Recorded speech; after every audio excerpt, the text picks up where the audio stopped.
ఒక్కసారి ఊహించండి. ఈరోజు మార్నింగ్ మీ ఫోన్‌కి ఒక మెసేజ్ వచ్చింది. Salary credited. ఆ ఒక్క నోటిఫికేషన్ చూసి మీ ఫేస్‌లో చిన్న నవ్వు.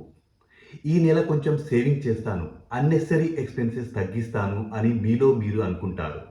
కానీ 10 డేస్ తర్వాత బ్యాంక్ బ్యాలెన్స్ చూస్తే షాక్. నా సాలరీ ఎక్కడికి పోయింది?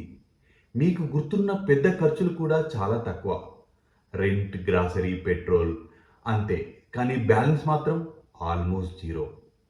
ఇది మీ ఒక్కరి కథ కాదు. ప్రతి నెల లక్షల మంది ఎంప్లాయీస్ ఇదే ప్రశ్న అడుగుతున్నారు. నా సాలరీ ఎక్కడికి పోతుంది? కానీ ఇప్పుడు నేను చెప్పబోయే విషయం మీరు ఊహించలేరు.